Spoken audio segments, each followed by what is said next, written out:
Welcome to the Scale with Pros podcast with your host, myself, Cody Barton, the number one place to be if you want to build a business beyond yourself. And for all the resources we talk about in the show, make sure to head over to scalewithpros.com. All right, so we have an amazing guest on today, Mr. Luke Kish. And this is someone that I've known for years. We come from a similar background. I won't steal his thunder and sharing his backstory, but I'll have him, dive into that. But, this is a super special guest. And I think on this episode, love to really, focus in on maybe some strategies for people around marketing, because I know that's something that you're super talented at, Luke, among a lot of other things. But before we get into all of that, would love to have you share, man, like tell everyone, what's your background, how you got into this world of entrepreneurship and kind of some of the ebbs and flows over the years to where you're at today, running a freaking amazing business. Thank you. Yeah, definitely. I mean, started with you, back in college, went to San Diego State, you in the same company, right? Yep. You didn't go to San Diego State. No. But that was a network marketing company, did really good at it, dropped out freshman year, kind of got a little ahead of myself and thought I was untouchable and was making all this money, was a hot shot and was high on my own supply, spending crazily and just kind of being a little reckless. That company had trouble, and then that put me into just a period of reflection where I didn't really work or do anything for a couple of years. I was just reading spiritual books and fucking meditating and traveling to Bali and Thailand and shit. So yeah, I did that for a solid few years straight and was pretty going through it. I was really confused about who I was. My identity was so tied up in this sales organization that without it, I didn't know who I was. So I had to kind of so I had to kind of piece it back together. I never doubted my ability to make money or do business good. So I had $7,000 in my bank. My parents were living in Singapore at the time, so I was living in their house for free. I had an M5 that was $1,400 a month, and then I moved into an apartment where that was $2,200 or $2,400 a month. So I had $7,000 in the bank, and I had $4,000 in burn roughly before anything food. And I knew that would just get me going. So yeah, that worked. And then this was back when Facebook ads were easy. I had a $200,000 month selling dog hats. And then, started just kind of doing stuff like that for a little bit, kitchen supplies, just all kinds of things like that. Had some success with it, but it was also just not interesting to me. So then I was let's build something more stable. And then I saw my business partner at the gym and I was like, hey, we could build a brand around you. Is that something you'd be interested in? Long story short, there's more details than that. And then, we basically scraped by for 2 years and then finally got things working. And now, I'm the CEO and owner of Warrior Babe, which is a relatively big online fitness company that serves 40 to 65-year-old women. And we have about 30 to 40 employees right now, 35 contractors, something along those lines. Man, there are certain people that I can't, I don't have it in me, that risk tolerance that where you're yeah, I just moved in and, I had $7,000, $4,000 a month burn. And I'm just I'm just going to go figure something out. Was that initially the dog hat thing? Was that what funded life from there? Or what did you initially do? I'm curious. Yeah, I think it was. It was. So this whole time I'd been buying courses. I was just consuming. So I was buying everything I could on marketing and this thing and that thing. And then once again, it wasn't I guess I didn't even think it sounds crazy, but I didn't even think of it as a risk thing. I kind of knew that I would be able to do something and that I was just being fucking lazy. I was I was all right, enough's enough. I've read enough books. I've been living off savings and going to Bali enough. I need to get the show on the road. So it was more like that than anything else. Yeah. No, it's super, super interesting. You know, I, I know I've ebbed and flowed through the years of like certain risk tolerances. And, I was having a conversation. Then I do want to get into a couple questions for you, but I was Yeah. having a conversation. So I met this guy named James, and I was having breakfast with him last Saturday. But I met him at an event a few weeks ago.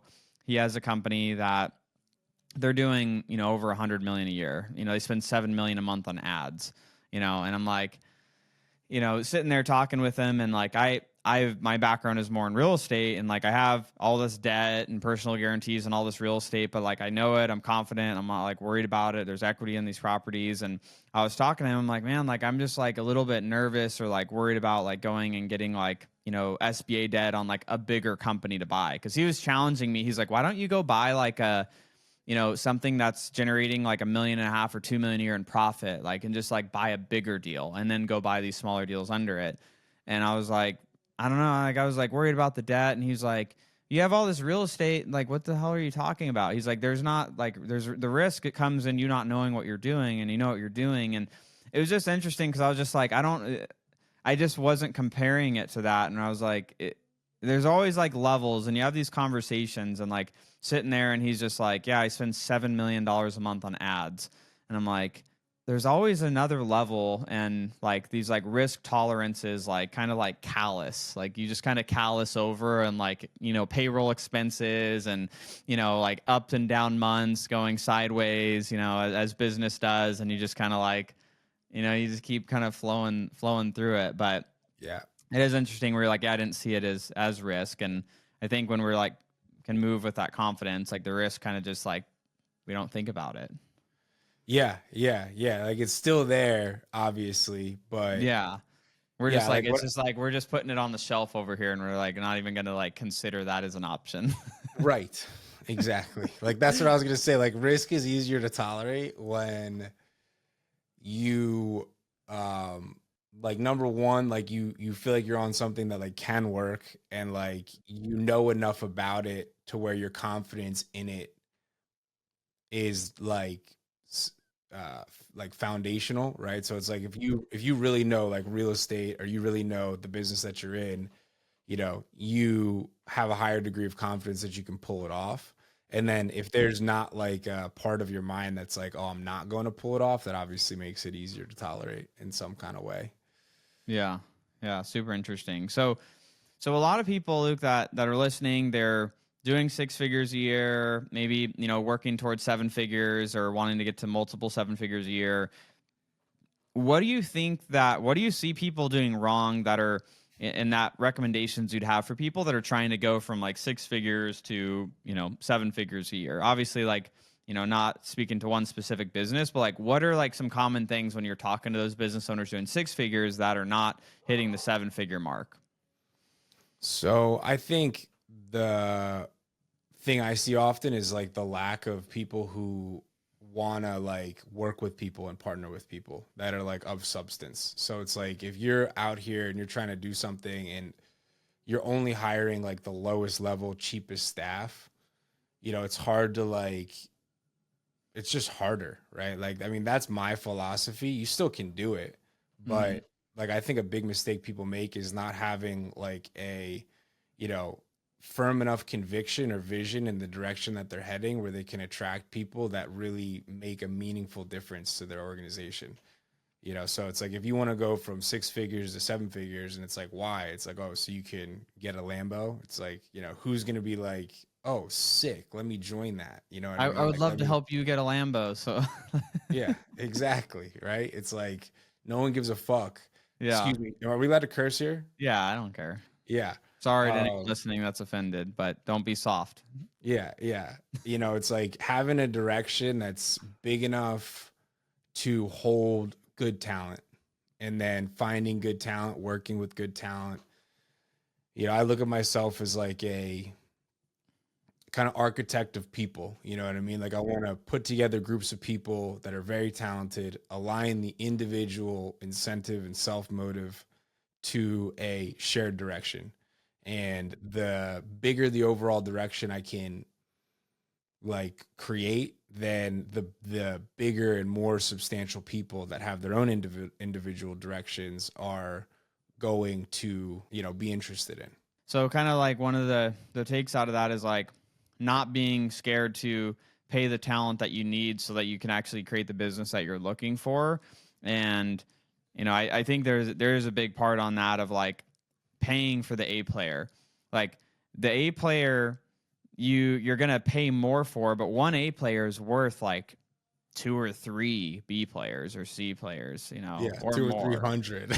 Yeah. Yeah. It's a big difference. Yeah. It's like a massive difference. It's like I think about like, I have a gal on my team. Her name's Adriana, and she's like our head of ops, like over our different businesses. And it's like she can get more done in like a day than like certain people that I've worked with in the past would like take over like weeks of time. And it's like there's just this like difference. So I guess just on that, like what are some of the things that you do to ensure that you get A players when you're hiring them? Like, we have our hiring processes and stuff I've talked about in previous episodes, but like, what are some of the things that you do or look for to be able to attract those A players? Obviously, you talked about vision and having like a big enough vision where they could be motivated for what it's going to mean for them. But what are some of the other things that you do in the process to get those right people in the door?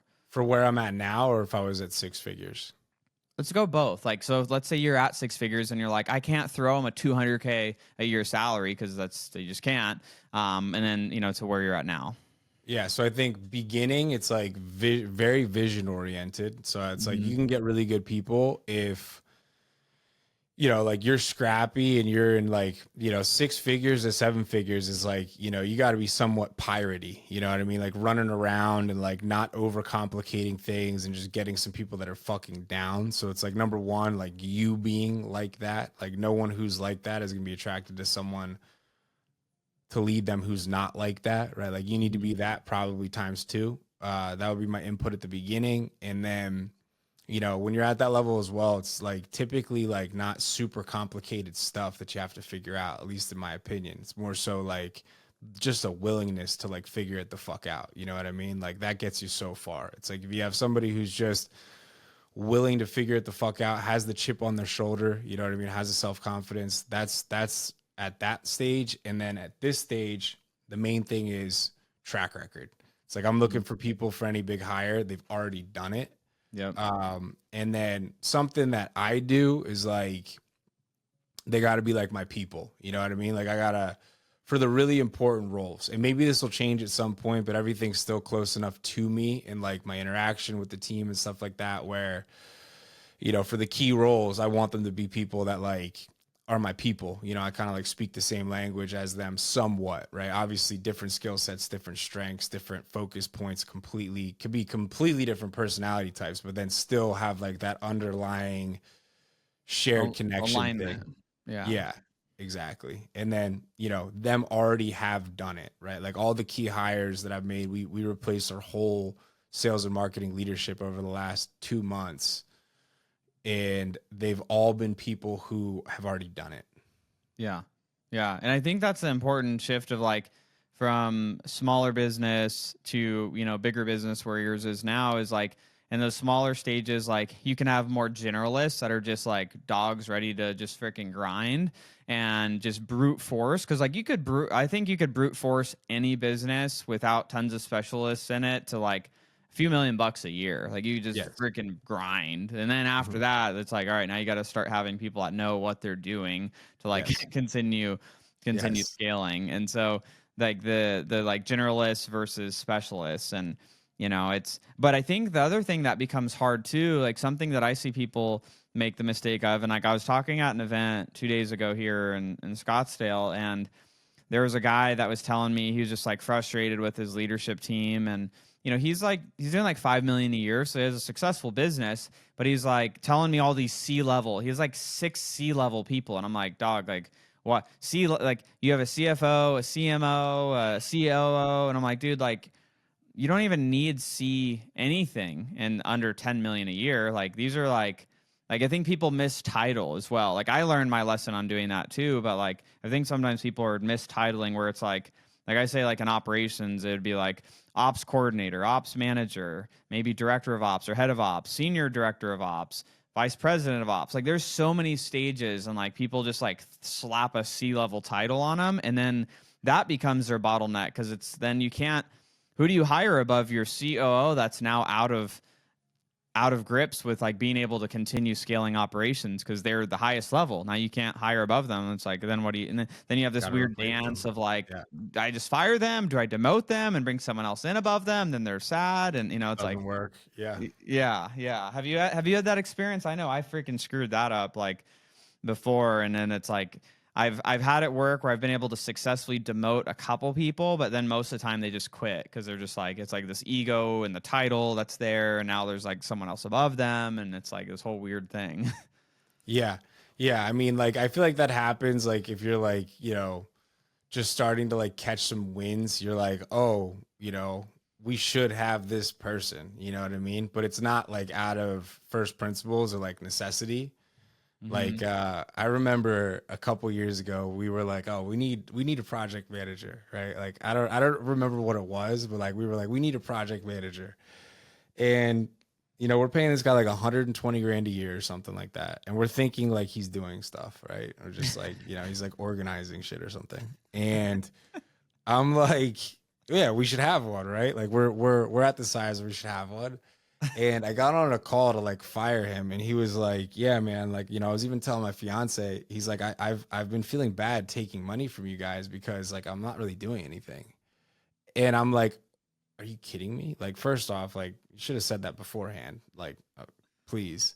And then second off, he left, nothing changed, so I think it's like not trying to fit into what you think, right? Like, it's more so like follow necessity and then let it guide you. And then, yeah, moving down is never easy. Lateral, I think, is possible with like leadership positions, like a lateral movement where it's like, it can be done. We've done that before successfully. And then what I would say to that guy is like, if you don't like your leadership team, it's just a reflection of you. It's like they're all doing what you're allowing. They're all operating based off of you. So, If you built the circus, don't be surprised by the clowns running around, Yes, sir. Yes, sir. So I look up to you in, in marketing. I mean, obviously in a lot of ways, but like, to me, you're an expert marketer. And so there's a lot of people that listen on here, and, they're trying to, and obviously it's like, I have people listening that have home service companies, there's people with agencies or coaching programs, like all sorts of stuff. Like, where are some of the places that people should go to like refine in, like, to become better marketers? Or is it like, do you even like, who should actually focus on that? Because it's like, as a founder, it's like everyone has like natural like tendencies or skills. Like, should everyone, like, what are like at least the foundations that you think everyone should be learning in marketing, versus just hiring it out and like hoping that whoever they're hiring is able to just execute on it? My take on this is maybe, extreme, but like, all of these companies now are so digitally reliant. Like, if you have an online business, like, very digitally reliant. If I was building a home service company, it's like my Trojan horse would be my capacity to like produce business. So from that standpoint, like, outsourcing such a vital aspect of a company is just like that. I look at as risk. Right. It's like, if I don't know enough about a company that's going to hinge on this massive fucking thing, that's terrifying to me. So like, yeah, that's my take there. And I think what most people don't understand about marketing is the like layers of it, right? It's like, people are like, oh, I'm running an ad. It's like, okay, well, that's like the first thing that happens. And then like, then they're doing this, and then they're doing this. And then like, there's so much depth that happens beyond what people think of as marketing that's required to make marketing work, right? It's like, if, it's like our HubSpot, like the amount of automations, like the amount of things that we do is what makes the marketing work. And it's like, with just a few of those pieces removed, the whole thing would just flip.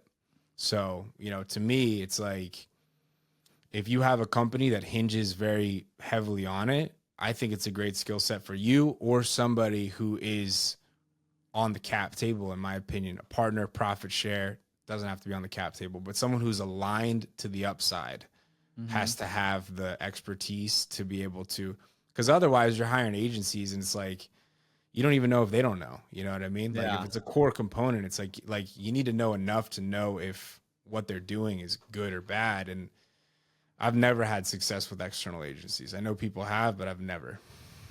Yeah, I've had some that worked out amazing. I mean, obviously we're both friends with Eddie Malouf, and like, you know, I've had great success working with him in the past, and then I've had countless other terrible experiences with agencies, and you know, it's like it's one of those frustrating things. So I mean, where do people go to like get those like fundamental skills down? Like where to know enough to be dangerous, to know that they're not getting taken advantage of by agencies? Like what are like the basics that people can go and start learning? So it's like someone listening right now, like maybe they're doing $1 million a year and they're like, I don't know that area, and it's like just another thing to do on top of everything else that I'm doing. Like how could they start to learn and, you know, to get at least know enough to be a little bit dangerous? Yeah, I mean, you just got to get involved, you know. So it's like if you're running ads, it's like start taking ads courses, look through them, understand them, be overlooking the process. You know, if it's a messaging thing, read books on copywriting, resonating with audiences, breakthrough advertising, Eugene Schwartz, like just go to the fundamentals. If it's, you know, automations and emails, it's like you just gotta, whatever the part is that you think you're not doing good, just going straight to it, and then either you or somebody else just digging into it. You know, I don't like when I was spending those 5 years, like why I'm dangerous now is because I spent like 5 years, bro, just like, and like my personality type is not like sit behind a computer and like fucking write copy and like run ads. Like that's not my personality type at all. But I literally did that all day, every day for like 5 years. And I'm so thankful that I did, because now I'm realizing like all of these businesses hinge on that skill set. Yeah, absolutely. I mean, yeah, if you don't have the leads, there's no conveyor belt to sell and fulfill and all of the things. So that, yeah, that totally makes sense to me. So obviously, you know, you've scaled. I do want to pivot to a little bit. So like, obviously, your business is scaled past, you know, into the 8 figures. What were the things that you had to learn or maybe unlearn that helped you go from, you know, 7 figures to, you know, getting into the 8 figure revenue range as a company? Like what were some of the things that were different that maybe you didn't expect, like on that journey? 7 to 8 for me didn't feel extremely different, to be honest. I think now, like getting to like, you know, where we're trying to get to, which is like 5 and 10 million per month, it's starting to feel different. 7 to 8, but maybe it's because at 7 I was already kind of doing, I would say it's like leadership related stuff, you know. It's like who's not house. Like it's like the bigger it gets, you need to have more talented people, kind of pulls it back to the first point. Now it's like even more talented people. You know, it's like Yeah. even more talented people.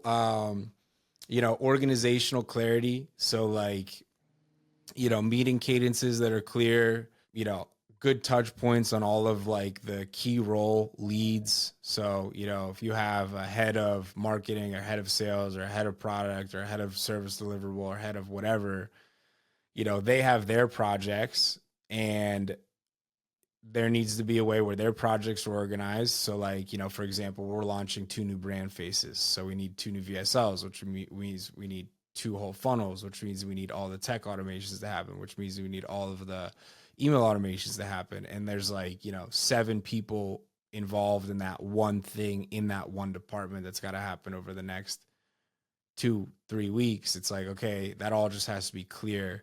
And then the other thing is like being more clear for scaling up and being like super aggressive on what all of the department costs should be. So it's like, you know, having tools that can forecast all of your expenses and all of your costs, and then comp plans become more important, how much you're paying your salespeople, how much you're paying your staff, how they're structured, what happens when they scale.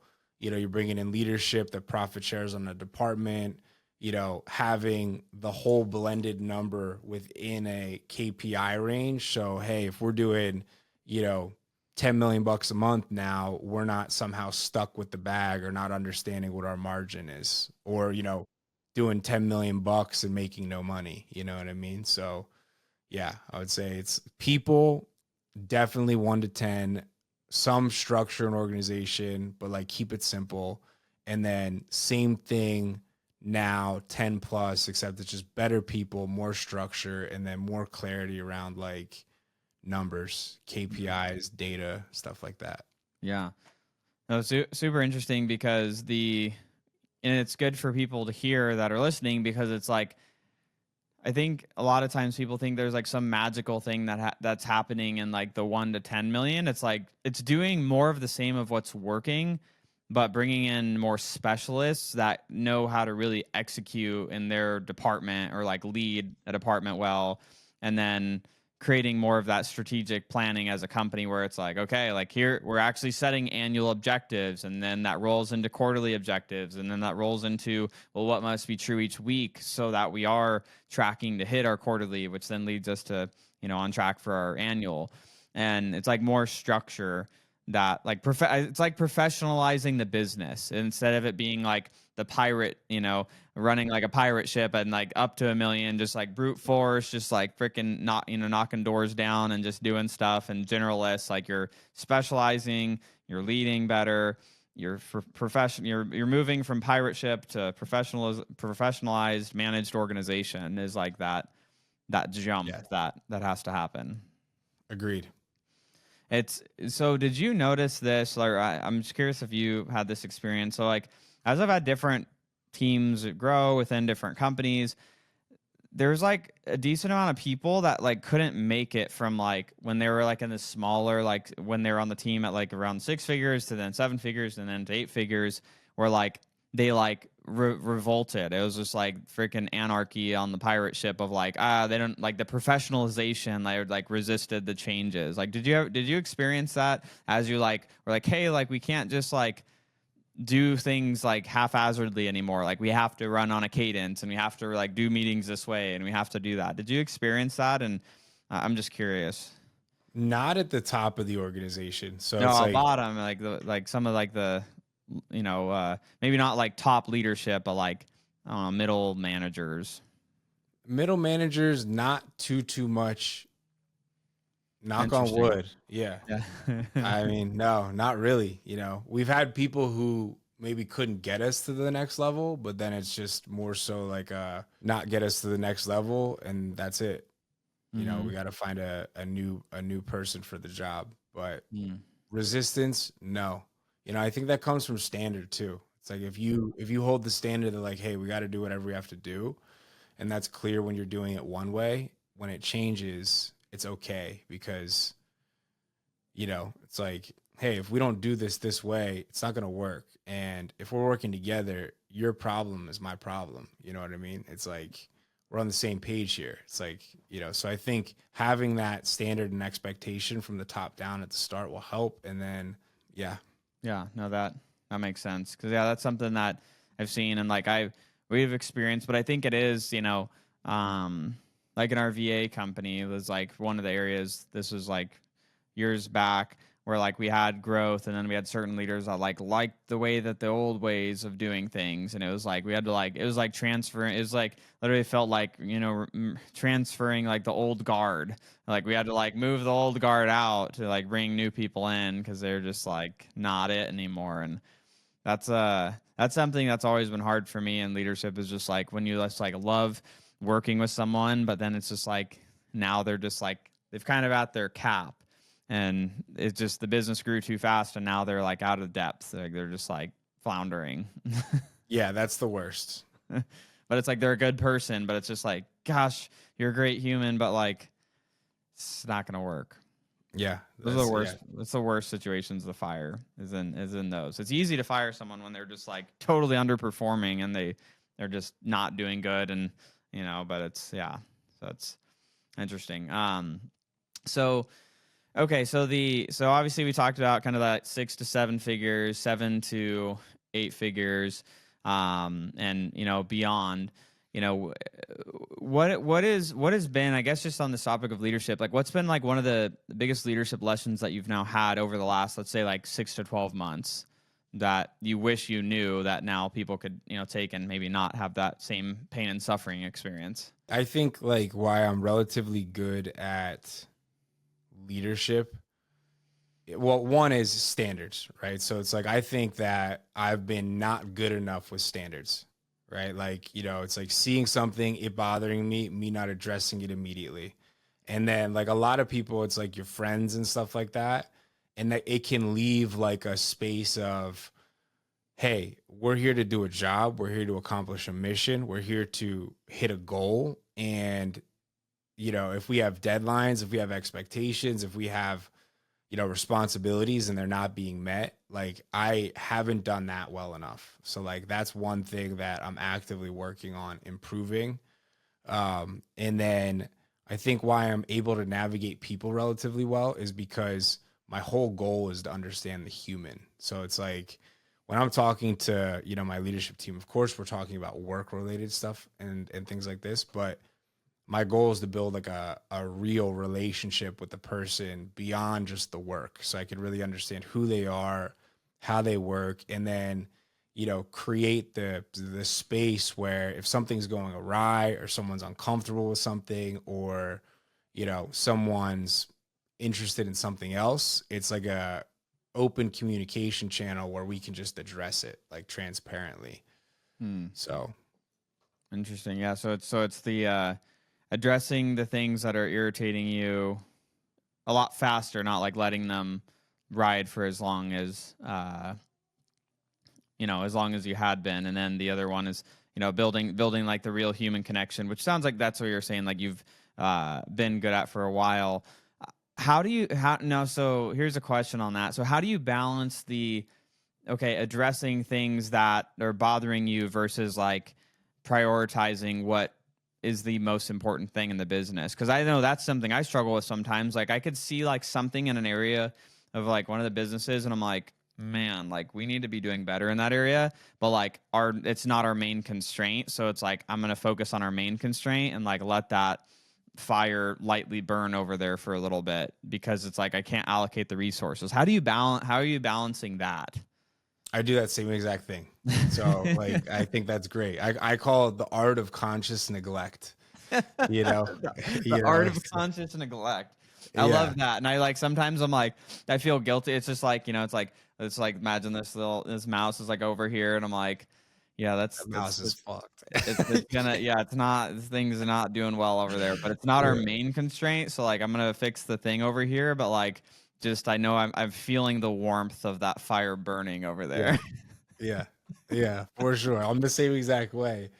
And I think that's probably why you're so successful. You know what I mean? It's like you gotta go where the pain really is. I don't know. And like something that's bothering you, but it's not the constraint. Like the constraint is where the pain is, right? The real problem is what needs addressed. And I think, the better you can be at like identifying what the important thing is to work on, like that's such an overlooked thing in my opinion. So many people, it's like they pride themselves on being super fucking busy or doing like a gazillion things. My frame has always been like, for example, we had the sales leadership role that we needed to rehire for. It's like, I really didn't think about anything else. You know what I mean? Like, my mind will just get obsessed on solving the main thing.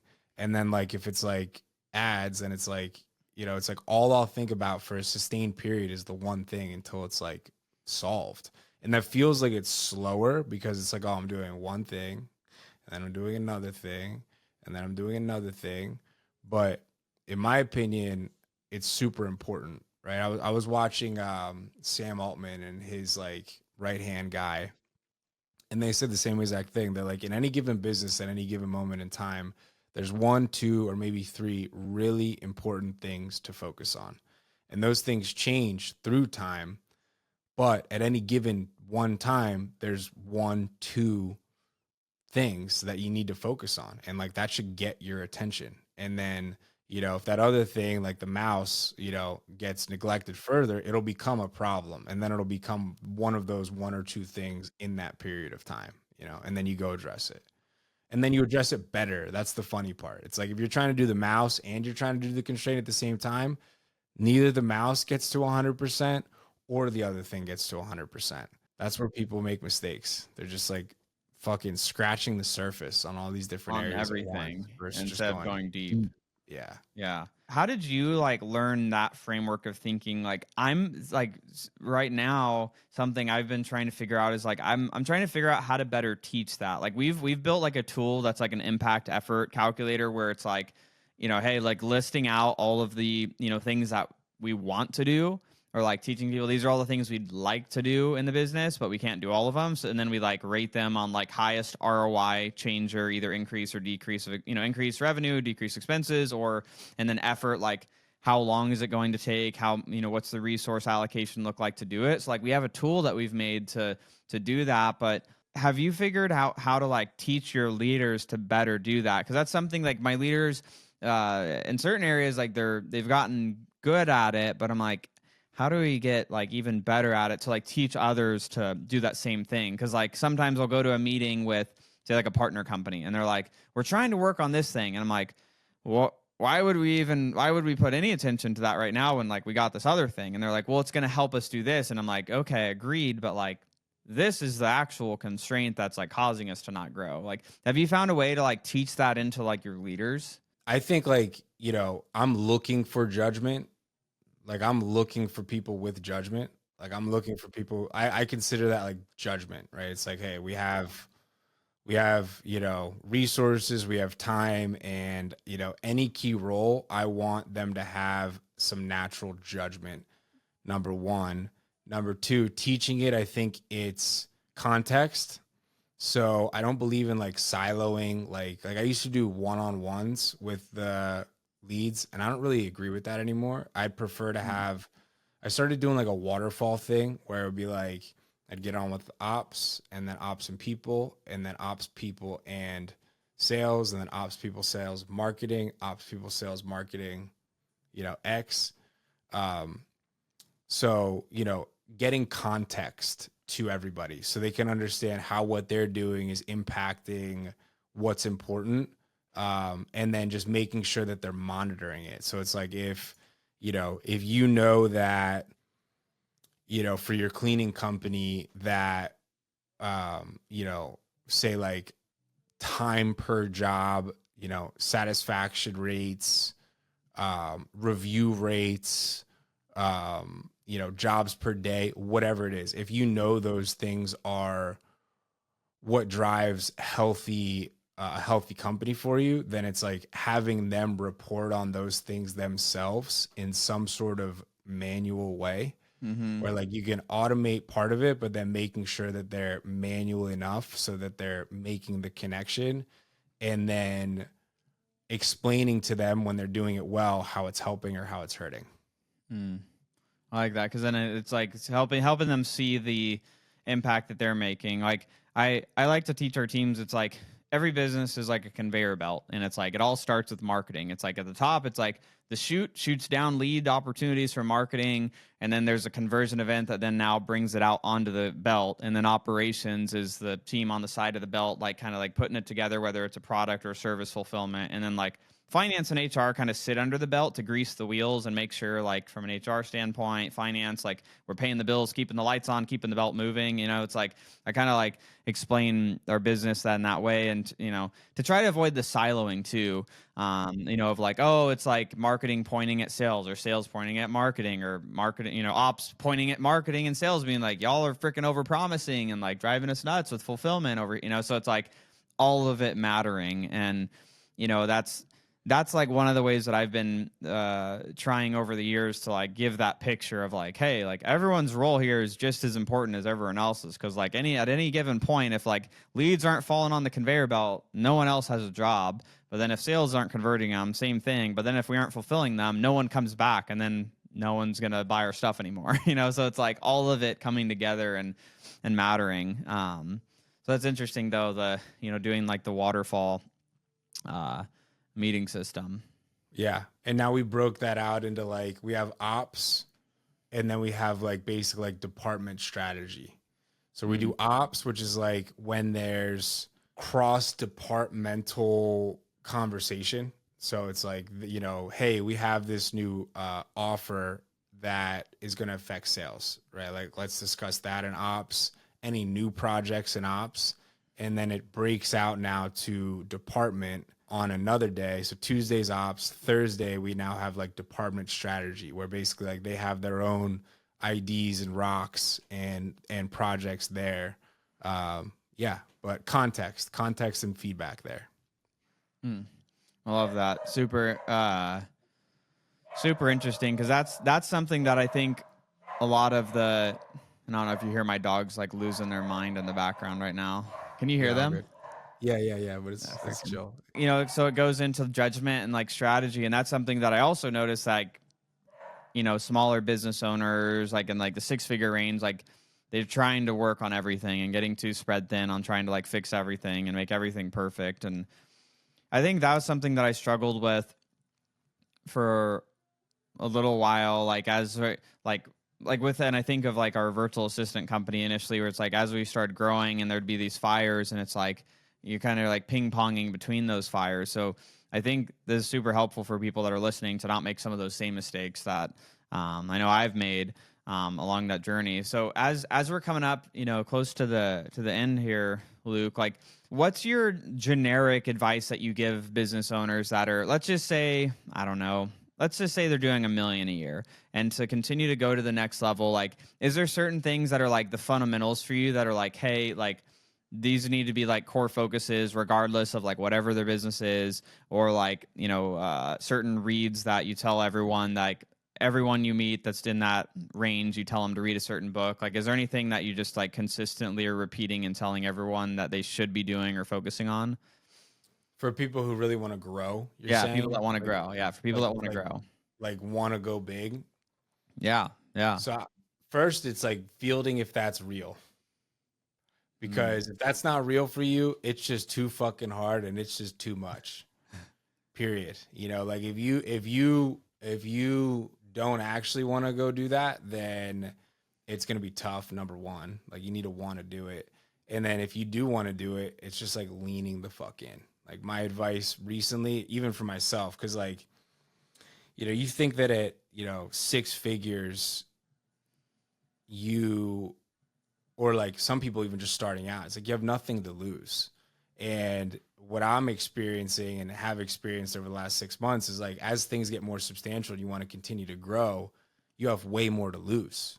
You know, you have way more to lose. So it becomes harder to continue to lean in. And, you know, like my goal as an entrepreneur is to be like great, right? Like I want to build amazing companies. I want to build big companies, have a multi-billion-dollar empire, creates positive impact on a global scale. And, you know, that requires leaning the fuck in. You know what I mean? It's like, it's tough, it's scary, but if you want to do it, you got to continue to lean in. I was at dinner with that kid Zane, who runs a big solar business, and he was saying the same thing. He's like, look, man, he's like, a lot of people, they make, you know, $1 million and, you know, they get a cool car, a nice house, and then they're just like in this middle ground kind of forever. It's like, if you want to go, you have to continue to put it back out on the table. You know what I mean? And continue to just lean the fuck in. That's my advice for people. If they actually want to grow and they actually know that's from them and not like I think I want to grow. Like from Instagram, it looks cool. Like it would be cool to do it. Correct. It's like, is it real? If it's real, then lean the fuck in. I like that. Because it, to your point, it's so hard. It'll be harder. It's harder than anything else I've ever done in my life building companies. Like it's so hard. It's because it's like, I think it's just like you have to have, you know, it's like you almost have to have a little bit of a loose screw to like take the like pain and suffering for just extended periods of time, like extended periods of time of like bad day, bad day, bad day, bad day, bad day. But, you know, it's just like just constant over and over, you know, and it's like I think that's where I like that point on just like really like seeing like what that looks like and leaning into it. And what I tell people is like, like build a business for the lifestyle that you're trying to create. Like, and it's like some people like, so I sat down with this guy cause I'm, as you know, I'm working to invest in other home service companies. And I sat down with this pest control owner last week and he was doing about $1 million a year. And, he was interested in me buying, a majority stake in his company and like growing it. And by the end of the conversation, because I always start those conversations with like, first off, I only do business with nice, smart, sane people that have core value alignment because life's too short to do business with assholes. So like let's just start there. And like if we get past that, then like we can keep talking. And then it's like, what do you want? What are your goals? What are you trying to achieve? Like, what do you want your life to look like? And by this end of this conversation, he's just like, I thought I wanted something different, but now what I realized is I actually want to like have the lifestyle that I'm kind of having now, like with my wife and my kids. And like, I don't think I want to go that hard and like do that. He's like, and so I'm like, great, like that's fine, like amazing. We found that out now. Like, I'd rather find that out before like, I invest in the deal. And then I'm like, where are you Where at? are you? Where are you? Like, Yeah. You're on the vacation. Like, what's Cooking going on? s'mores. Yeah.